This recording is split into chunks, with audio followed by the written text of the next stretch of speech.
welcome to the New Books Network. I'm Pierre.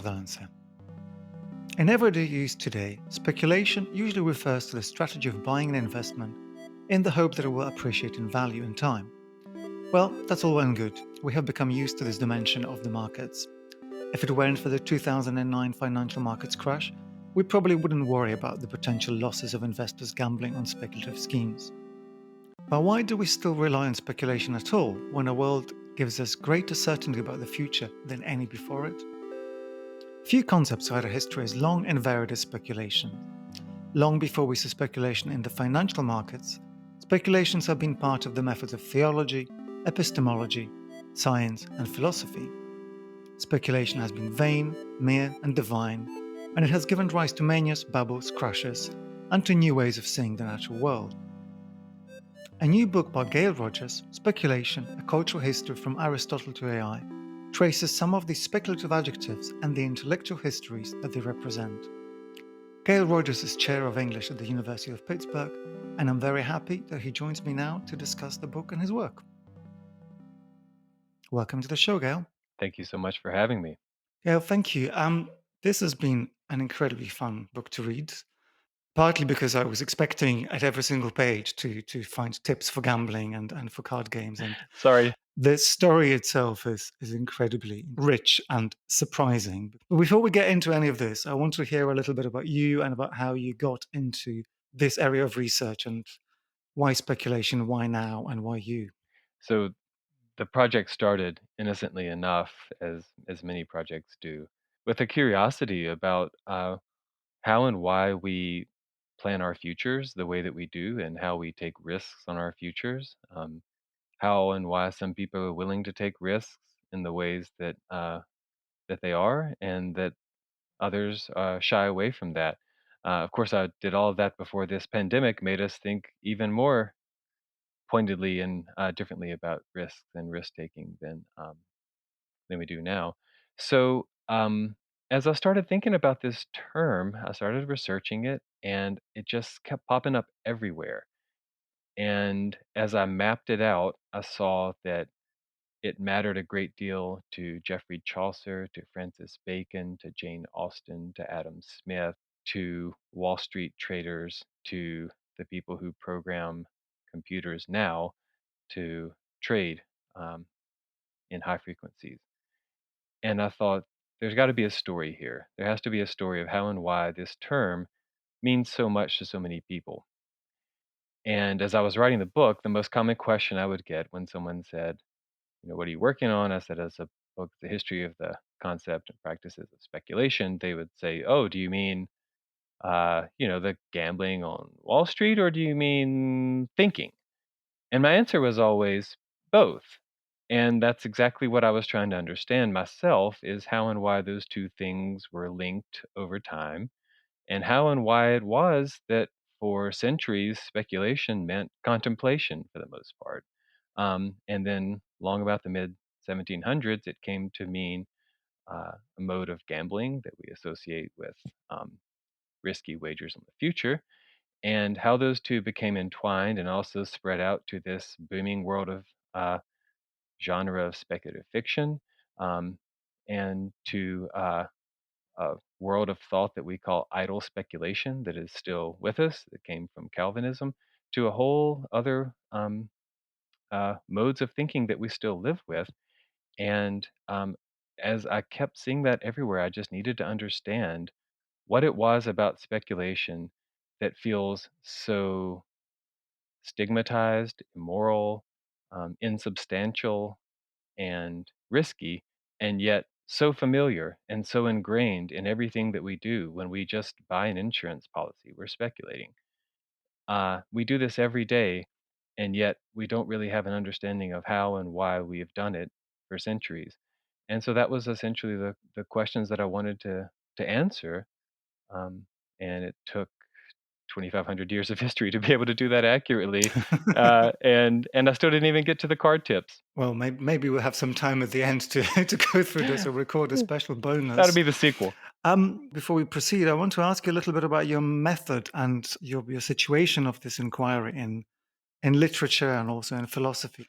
I also would like you to talk a little bit about your earlier work, if you can connect the two, because you're a scholar of translation, as far as I understand. So I think it would be interesting to understand how you approach this subject from that perspective. So, my two abiding methodological interests have been, you're right, the history of translation and translation practices, but also the history of concepts and intellectual history. And I think those two are deeply entwined because I think uh, probably what ties them together is the history of meaning and how meaning changes within and across languages. So this book has both translation and intellectual history in it.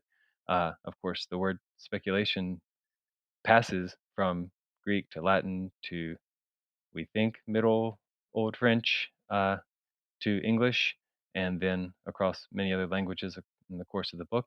Um, so I got to do both things that I love doing in the course of writing this book, which was really fun to do. I also got to consult with many people in fields that I don't really know very well, which for scholars like myself who love to be dilettantes of fields that we don't know well, but and love to explore and learn about, is actually quite a fun and engaging thing to do.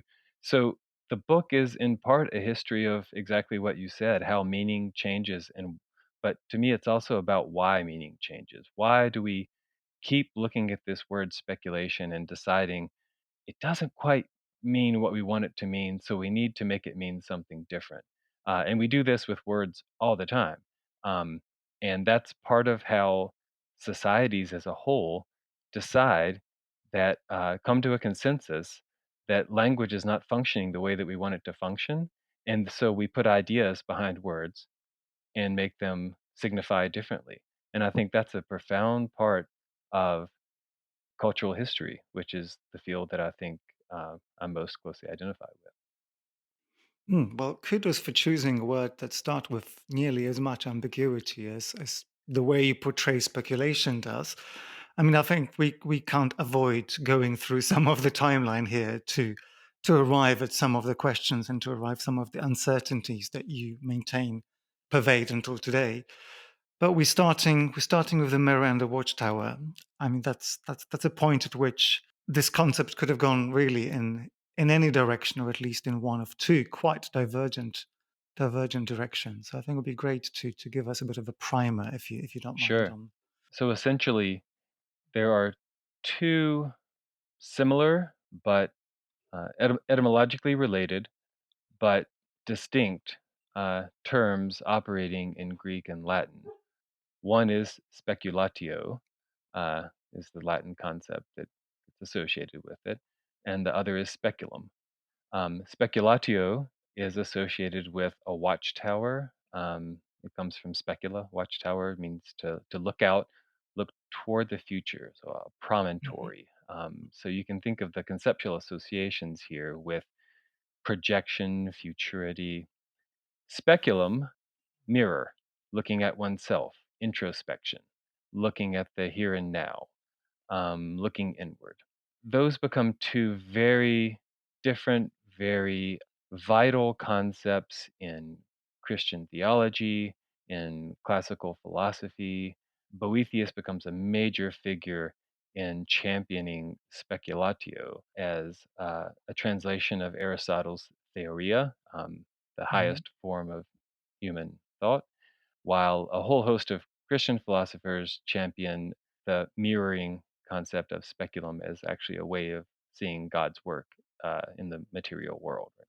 So these two are operating in intellectual history, in theological history, ecclesiastical history for centuries.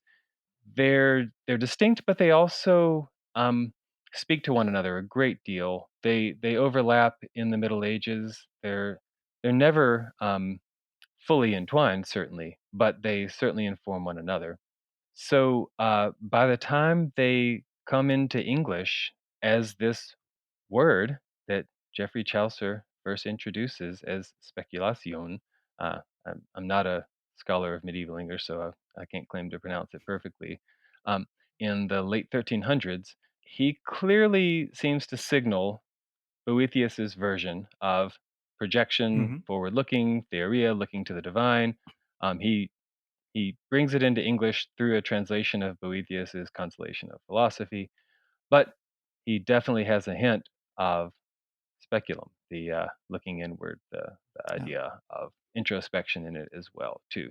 So it's a fascinating way in which language has transformed over centuries and taken in bits and pieces of writing and study and histories of thought from disparate places in order to sort of accrue and accumulate meaning from various places, and then once it gets let loose into English, it has this sort of potentiality that can go places and attach new things to it. I'm kind of interested to ask you about a couple of examples of these intertwinings. And one of the things you do throughout the book, which I think is really rich and makes it such a rewarding read, is that with every proposal you make, there's usually a text which somehow manages to both prove your point and the opposite of it at the same time. In Chaucer, for example, you have kind of this opening up of all these meanings. And Chaucer, as you say, has brought so much language into English. He could be credited with so many, introducing so many different words. But I wonder if we could maybe somehow make a jump from this kind of very distinct categories of thought from Aristotle, from Praeses and Praxis and Theoria, to the kind of blaring. And maybe you could speculate. Sorry, I promised myself I wasn't going to make puns. I wasn't going to use this word, but it's already happened. If you could maybe somehow place already the practice of translation into some of these slippages that are happening.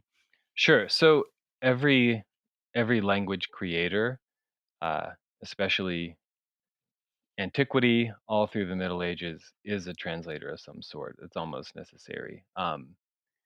So Chaucer is operating as as you said, as a language creator, but also as a translator in that capacity. And right, I mean, it does require some speculative enterprise. We don't know exactly what he was doing. We don't know who exactly he was speaking to, who his distinct reading audience was, what their literacy capacities were, etc. So it does require a little bit of piecing together what he was up to when he was creating these new words. But I think the key part there is to to understand that when any word like this was introduced, it was understood as bringing with it a whole history of theological and intellectual history behind it. This was not an innocent word to bring into English. Now, Chaucer also brought into English the word trench right around the same time. It did not exactly bring with it a whole history of now look, maybe I'm missing a whole something great here, but I don't think this was something that Aristotle spent a great deal of time meditating upon, right?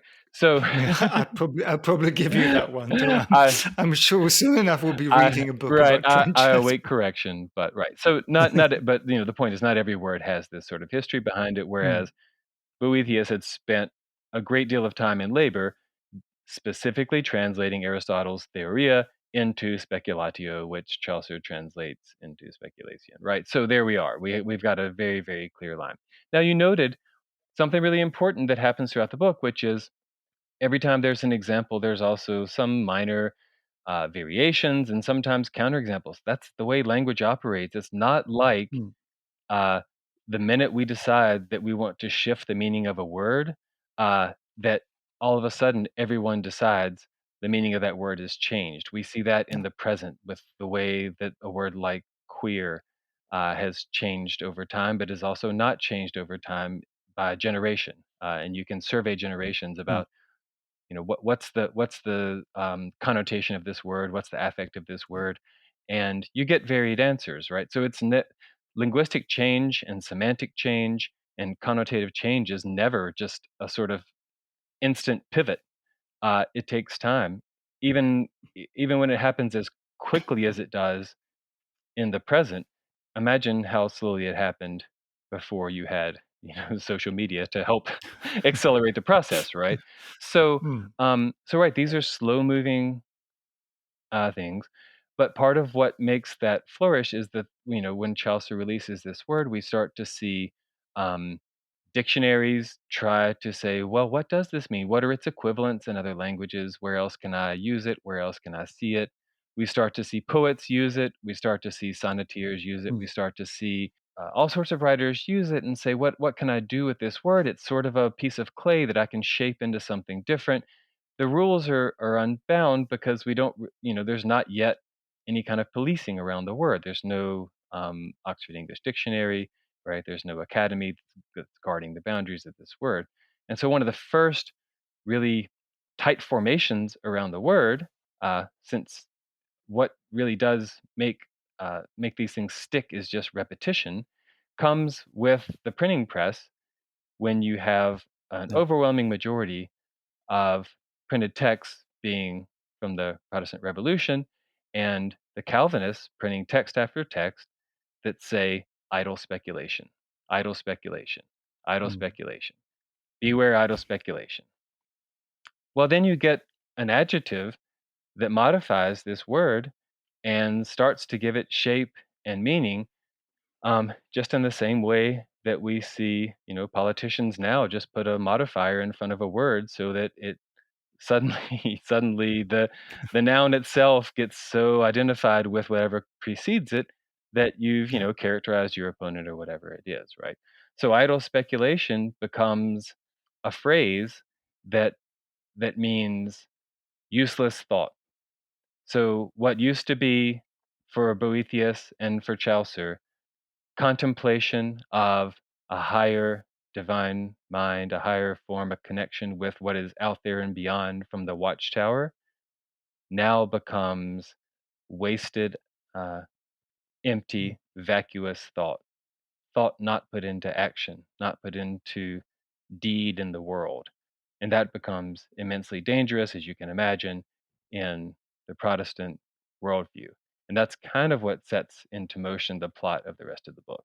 Yeah, that's incredibly interesting. Though I kind of reading between the lines, I almost saw a precursor to that one adjective. It's not just idle speculation that Calvin comes up with and condemns, but you talked about this kind of detachment of the idea of speculation and its opposition to practice after Chaucer. So we're talking about 15th century. Things kind of become very flexible, and I almost noticed sort of a transition through a moralizing dimension. Yes.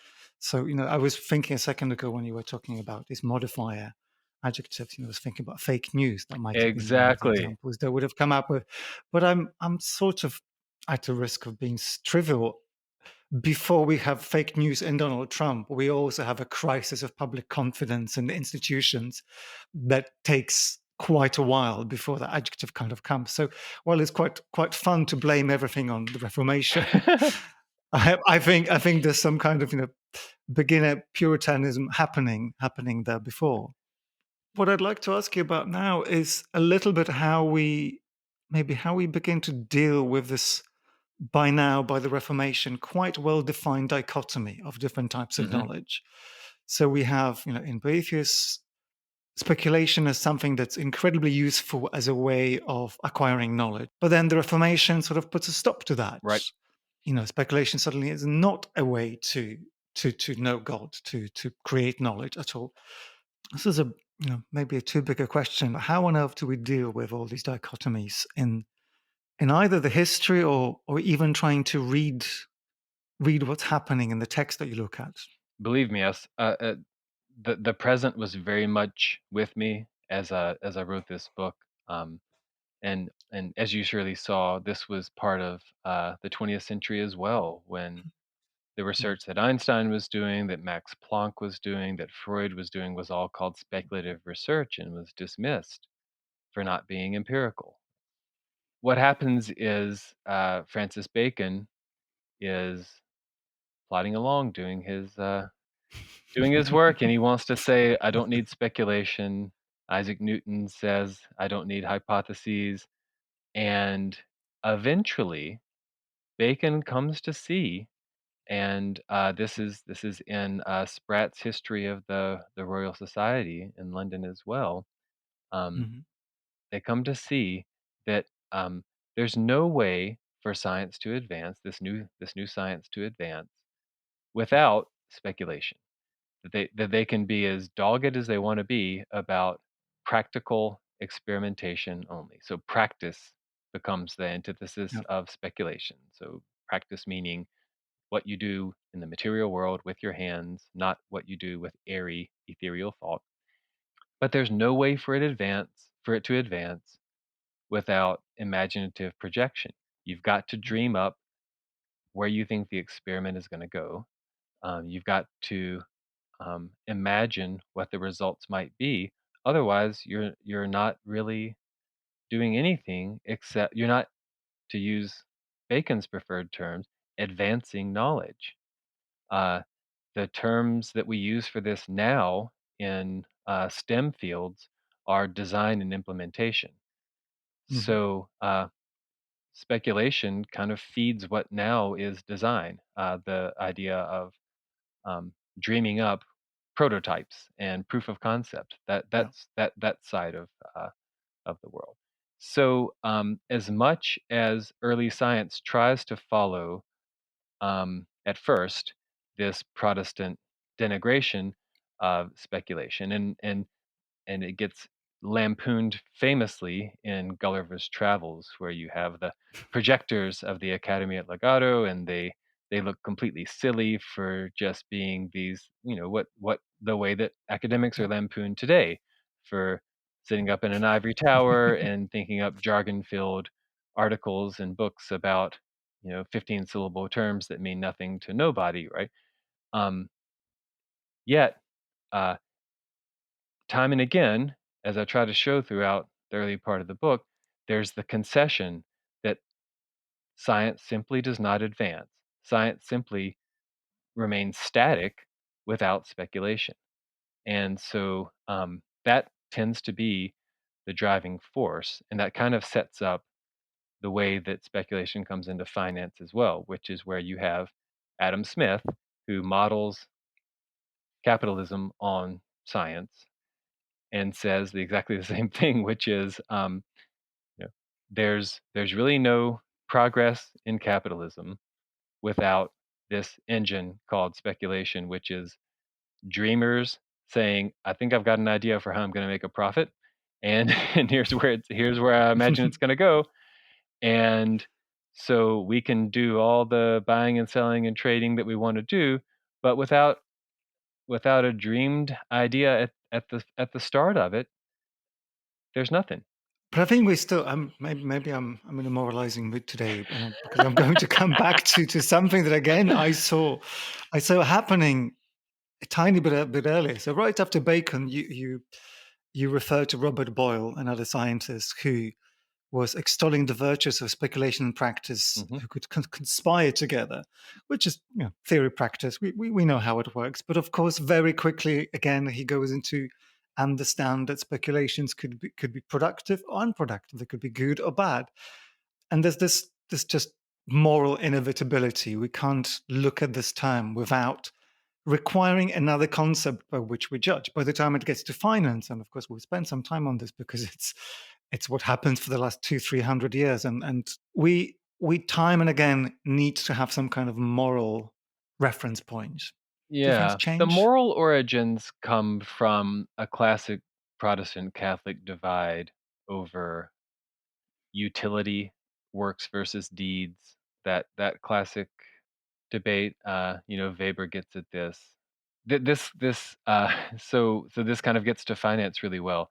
Um, Ex post facto validation comes into play. So is this was the speculation worth it? I'll tell you when we have a result, right? Or Yeah, was is are we in a bubble? We'll know if and when it crashes or it does not crash, or how high it goes. Is this yeah. are we in a bubble? Well, um, it's climbing. Is it how high is it going to climb? Well, if it climbs to a certain point, then it's a bubble. If it does not, then it's not, right? So that's kind of been at play in exactly what you pointed out too. So is this speculation? Is this speculative element of scientific research valuable? Well, let's do Mm. the experiment, and if it works and it proves to provide some sort of social utility or a public good, then it was worth it.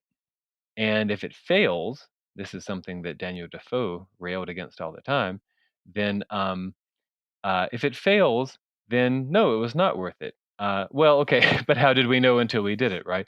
Yeah. I mean, that's putting a lot of trust in the scientific method, which Exactly. we know doesn't always work out to everyone's Exactly, advantage. but you do eventually you do develop a common thread, and this is something that other Yeah. scholars have written about really well. You do develop a common consensus over time that if you can trust the methods and you can trust Mm. enough of a public investment in the methods, then failure is worth it. It's the byproducts of failure are okay as long as the methods are sound. So you don't invest in trying to build the Tower of Babel over and over. But if you do invest in things that are sound and seem worthwhile and they don't work out, that's okay as long as the speculation was based on pretty sound principles and just was trying to advance knowledge. So it's an attempt to, and this goes back to what you were getting at, right? It's an attempt to kind of rein in speculation, put some guardrails on speculation by way of what's already worked and what's already been proven. So speculation can only take place within the boundaries of what's already plausible. Now, if you go back to where speculation began with Aristotle, with Boethius, with Chaucer, they would hate this. They would say, no, speculation is to reach the summit of human knowledge. Don't put shackles on it from the start. Otherwise, you're never Yeah. going to reach the divine, right? Why would you start speculation by saying, I'm going to speculate and I'm going to stop when I reach the city limits? That's a terrible way to speculate. I would probably insert at this point my my own experience of working a little bit in financial services, where Oh, interesting. speculation is the daily currency. Sure. The mantra of the bubble is not "we'll find out." The mantra of the bubble is "this time it's different." Of course. This Yeah. that's the gambler's The so right. so actually this is incredibly interesting as a way to go back to the beginnings of all these financial speculations, because you put a lot on, well, on Smith, and also, you found in your book, you found America on speculation and financial speculation. And it really strikes me that actually the stakes in both those deployments are incredibly high and the Mhm. method is incredibly young. So it's not like we're not playing the stock market today with Right. new technologies. We are funding countries. We are issuing war debt for the first time Yep. ever. We Yep. are really creating imagination of, things like a better future, really from nowhere, and incredibly quickly we're spreading these concepts to the wider populace. So maybe take us over the pond and Sure. and indict your country. We're speaking a day after Independence Day, so maybe you're in a mood to reflect on why speculation in America are so closely linked together. So you're exactly right. And some historians have written about this in much more detail than I have. But you're exactly right that the speculative schemes on which this country was founded were novel, innovative, and untested. This was not tried and true capitalism built on tested systems. There were all sorts of wild, wild schemes taking place. Some were incredibly successful, and some were massive failures. Um, but part of what happened was that the U.S. got associated with a certain type of speculative behavior, both in the minds of Europeans and in the English, but also in our own minds. And so something that feels very familiar, very common to us now, speculative manias, the idea that speculations happen as a frenzy, that people who are speculating get into a craze and follow this sort of Mm. groupthink and crowd like behavior. That was almost unheard of before 1790. 1788 to 1790. Certainly before that, speculative episodes such as the Dutch tulip bubble, the South Sea bubble in 1720 in England, certainly were condemned as deceitful. mm, The people who participated in them were seen as lemmings jumping off the cliff, but they were not seen as irrational, crazed maniacs. They were seen as individuals who made bad decisions, made silly, deceitful, stupid decisions. But um, it was only through one of our founding figures, Benjamin Rush, who was Surgeon General of the Continental Army and wrote extensively about mental conditions, wrote an article that got reproduced all over um, newspapers and journals of the time, in which he classified speculation as a mania. And this is one of the uh, early moments in medical history of, or a really kind of fulcrum moment in thinking about what manias mm, were. And it gets picked up, and very, very persuasively, people begin to label speculative episodes as manias. And so we have the first one mm, in, I believe it's the summer of 1791. I might be off by a year or two, in Philadelphia, with Scrippo Mania, as it was called, with Scrip, which was subscriptions, basically certificates to pay soldiers who had served in the Continental Army and were owed money, and they would just sell those certificates rather than waiting to get paid. And there became a market in those certificates, and that became an inflationary market, and the value in those skyrocketed. And so, rather than just seeing that as yet another bubble or yet another silly financial episode, it became called Scripomania. It was called a madness. It was mm, called a frenzy. Um, and ever since then, every episode like that has been called a mania, a railway mania, canal mania, egg mania. We've had a butter mania. And now in the moment, in the present, we have NFT mania, GameStop mania, meme stock mania. You know all this, right? Well, So, thankfully, the NFT mania is all over now. oh, We've dealt with that. You were late a little bit. well, I think I might have missed my chance on that one. So, Sorry. so we, so America gets associated not only with new modes of speculation and the founding of a country, but also with maniacal speculation. So, what does every president, I quote quite a number of them, uh, Mm, in their State of the Union addresses and their farewell addresses, what do they all say? I'm going to stop this spirit of speculation that has infected our country. So it's a spirit. It's not. It's this ethereal thing that passes from mind to mind contagiously, like an epidemic. Right? It's no longer just individual judgment making bad decisions. It's this strangely infectious mental disease. And every one of them suddenly says they're all going to stop it. And when they leave office, they all claim that they stopped it. And yet the next president says, oh, it's back. I've got to stop it. And so it becomes a really signal American thing that has to be dealt with. And we see it again and again. And we see it in the present as a way that we characterize speculations. And one of my real sort of disagreements with that is that I simply don't think it's accurate. I don't think it's accurate at oh, all. I think the GameStop mania, for example, as it's been called, and I could pull up 15 different headlines that have called it a craze and a mania. hmm I think was actually a quite highly coordinated, quite um, actively and soundly executed plan. I don't see at all what was maniacal mm, about that.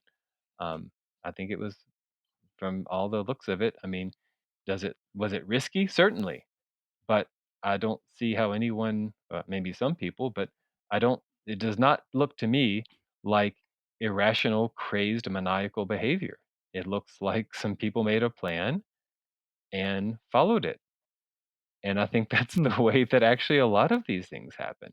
And so I think it's a moment for us to sort of pause and look back and think about why it is that we habitually call speculations crazes and manias and frenzies when maybe that's actually not what's happening, and maybe we're just being a little lazy in doing that.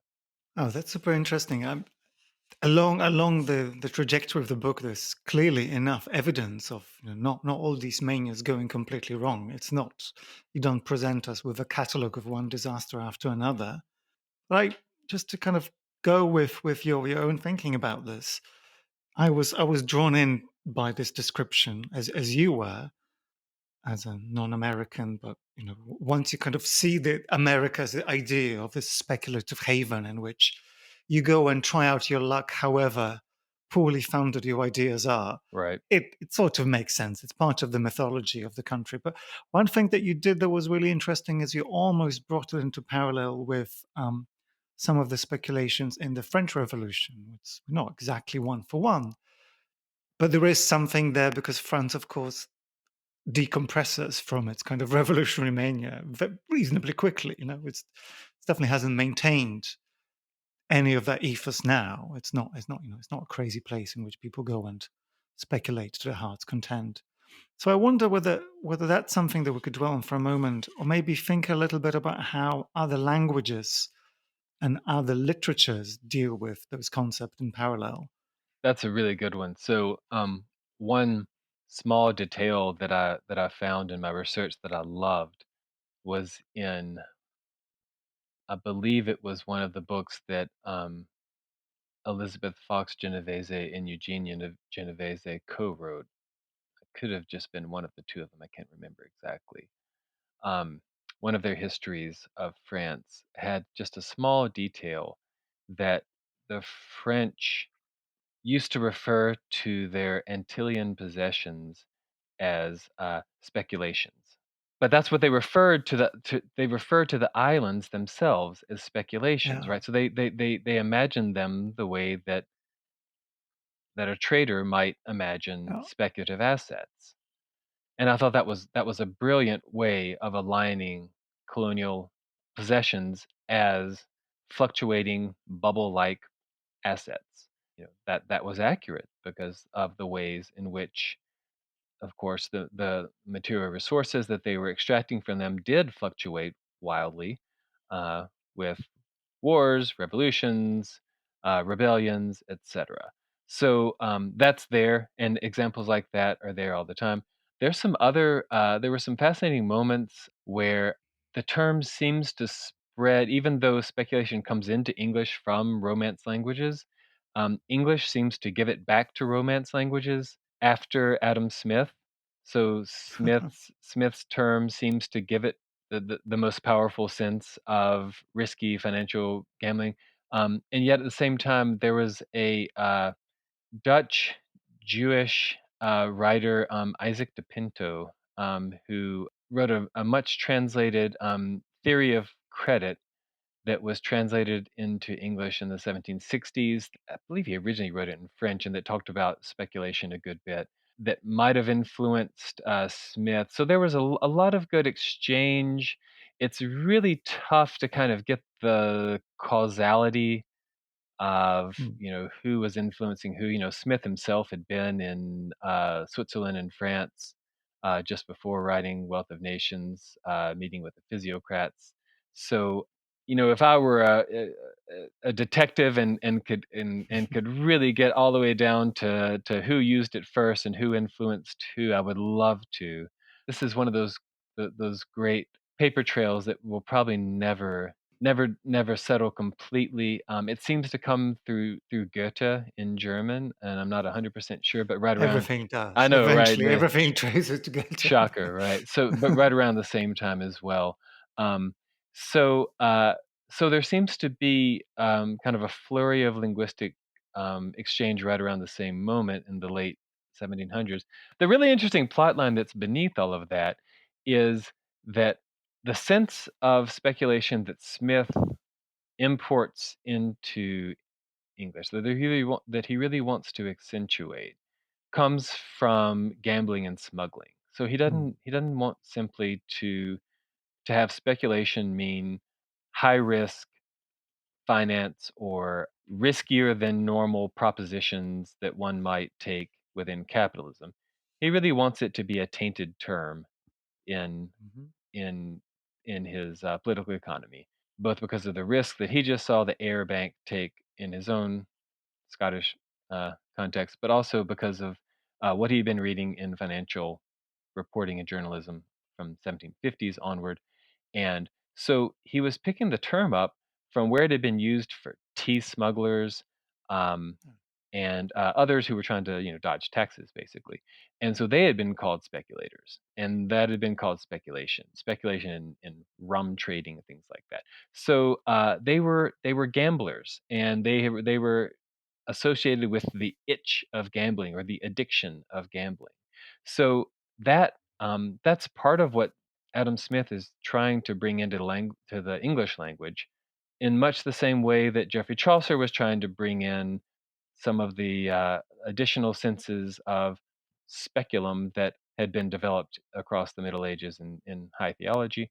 So that's to me, that's kind of one of the beautiful ways that linguistic change can operate, is that when someone has a platform to disseminate a broad sense, a broad connotative sense of a word, and Wealth of Nations, of course, is this international bestseller and massively influential.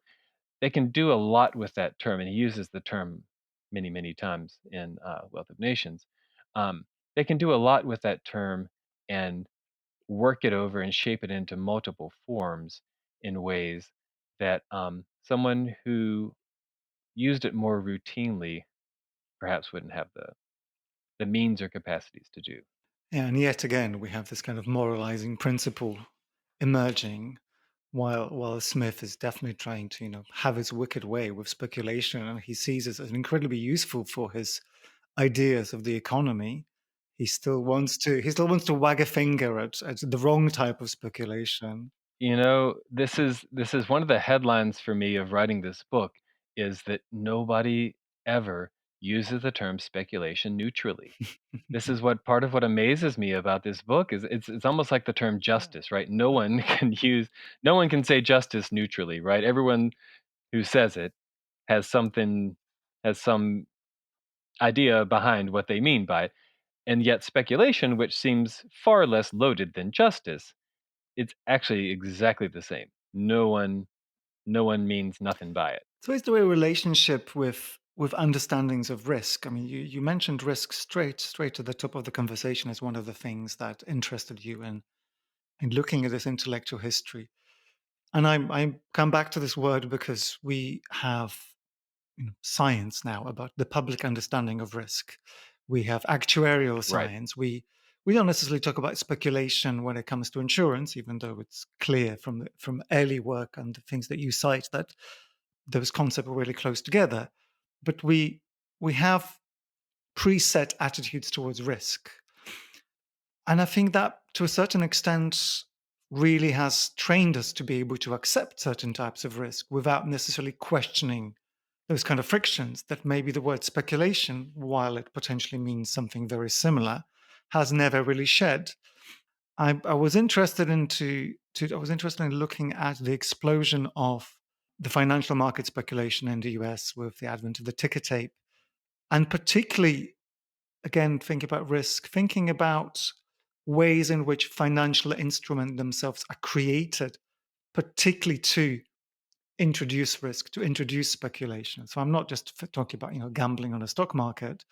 I'm talking about early forms of derivatives and financial arrangements that actually make the world more complicated with the idea of extracting gain.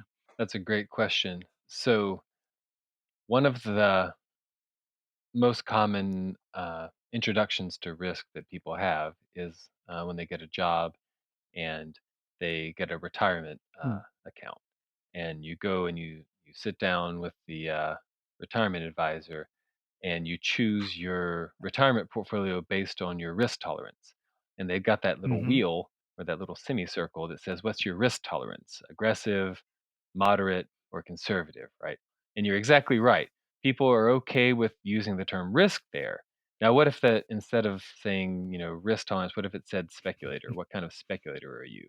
People would think very differently about that, because no one wants to be a speculator, because as you have stressed here, it's a moral judgment, right? It's not a it's not a neutral term. It's you would feel like you're being judged. Your character is being judged there, rather than just are you how do you want to invest? It's up to you, right? So, um, but the fact is that speculation and risk as concepts have been deeply entwined, especially in the last 160, years, in all sorts of ways, in stock markets, in thinking about technology, machine technologies, nuclear technologies, in thinking about futurism, future technologies, in artificial intelligence technologies. The two have become speculation. The risk has become its twin concept more than any other concept. That was not present Hmm. 2,000 years ago, 1,000 years ago, etc. So that's been the major turning point for it, that its deep imbrication with capitalism has changed. And so John Levy's book, Freaks of Fortune, is probably the best history of this, the history of risk in modern capitalism. And he's got some great examples of exactly what you say, how the explosion of trading in the Chicago Board of Trade in the 1860s, 1870s with futures contract, there's some incredible statistic where something trillions of contracts, trillions of bushels of wheat are traded, and yet only a few billion are ever Yeah. actually delivered. Right. So it's all about the future being bought, sold, packaged, and profited upon by derivatives products for which the material object, which to kind of add another layer of irony to this, is a life sustaining Hmm. grain, is a secondary or tertiary consideration. That has fundamentally changed things, especially when the derivatives are so complex that the modern person is not even sure what it is that's being traded. I mean, you have derivatives that are just completely unintelligible to the layman, so that you're not and they're being traded by algorithms, so that if you were to sit someone down and say, here are some major trades that are shaping the stock market, which your retirement portfolio depends on, they're quite discomforted by that. That of course is a major instance of what speculation is and what it means now. And for a good reason, that gives a lot of people anxiety. Hmm.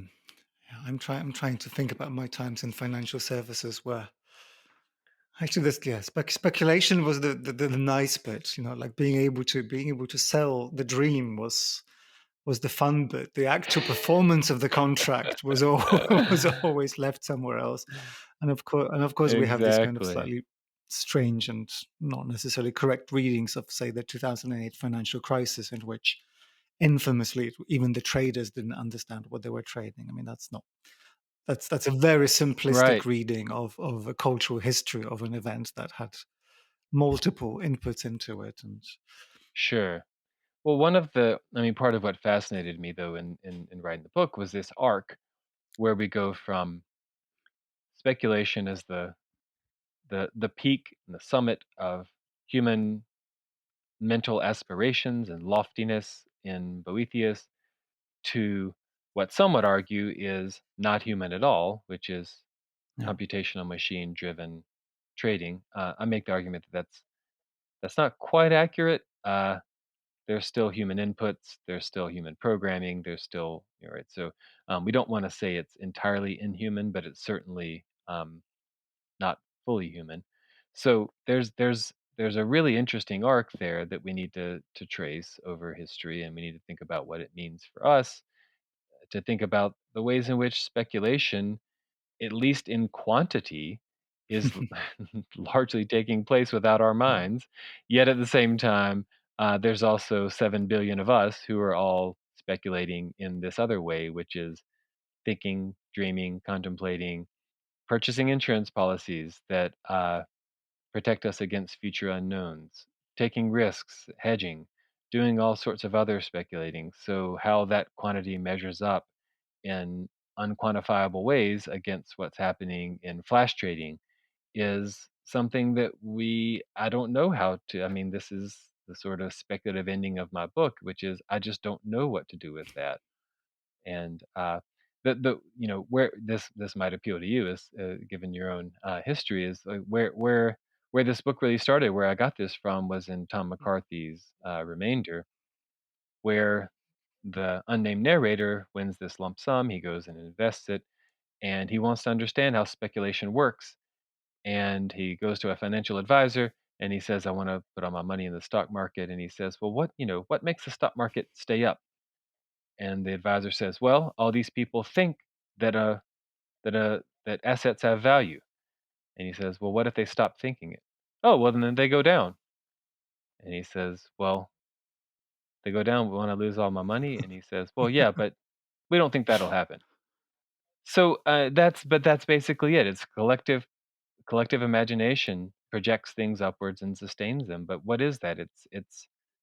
It's this ethereal, airy force that Calvin condemned is actually what's suspending the Dow Jones Industrial Average up there at 34,000 or whatever it is that's exactly it. So it is working. It's not at all idle. But that's there it is, right? And so that was sort of the fundamental irony that um, I thought I needed to start digging into. If I was going to write this book, I probably would have also started with a Tom McCarthy novel, but a different one. And you have a blurb at the back of your book from Tom, and he's there cited as the author of Saturn Island. And Saturn Yes. Island is, at the risk of completely taking us away from your topic, Saturn Island Yes. is, in my memory, a novel in which something like a quang or an advertising agency or this kind of weird, shadowy advisory Hmm. organization, the The company, company. Yeah. tries to advise the world or a government on the implementation of the Kubsassen project. The Kubsassen project is Yep. referred to dozens of times in the book without any explanation whatsoever. It's clear that you know Tim McCarthy, but I happen to know the Kubsassen, so I know what the project is. And Oh, I can attest, you mean you I know the know the artist, artist? and I've engaged Oh, with the project. I've spent oh, three good. days in Jersey trying to look at sketches of the project and figure out what's going on. Oh, great. I've never It's seen the project. That's it's great. speculative. I can tell you, Well, there you it is go. more Good. speculative than extant for sure. So I think you took a great starting point. Okay, so one of the things that you do throughout the book, which I think is beautifully interesting, between all these examples of Smith and all these kind of technical texts and capitalism and American projecting and prospecting, is the novel. We definitely have Swift, who has a go at capitalism and prospecting, but we also have Jane Austen, and we have a whole chapter that looks at a rather unexpected history of women speculators. So, I mean, we have of course this kind of introduction in which women are not allowed to do one thing after another, but actually quite a lot of very, very surprisingly clear approaches to both the market and speculative freedoms. So one of the great discoveries for me in this was the ways in which speculation operated as a keyword for communities. In this case, communities of women investors or women speculators, depending on how you read them. This is one of the great debates. And women novelists, women poets, um, and in the present, women investors were limited in certain ways and yet had great freedom in other ways. So, what used to be called spinsters had degrees of autonomy as investors since they did not have husbands who controlled their money or their decision making that would probably surprise most current onlookers and made some quite risky bets. And then other times, I cite this throughout the book. I discover these diarists from the 1800s who are constantly frustrated that their husbands won't let them invest in risky silver mines in Peru or whatever it is, right? But probably the most compelling figures that I think people should know more about the Claflin Sisters, who opened the first women-owned brokerage on Wall Street in 1870. And why they're interesting is not just for what they did in history, but also the way that they get characterized. What were they called? They were called witches.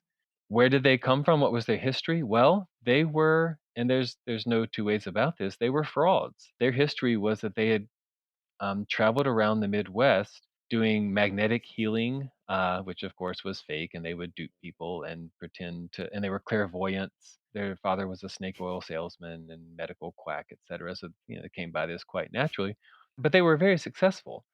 But they took this to Wall Street. Now, why was this a natural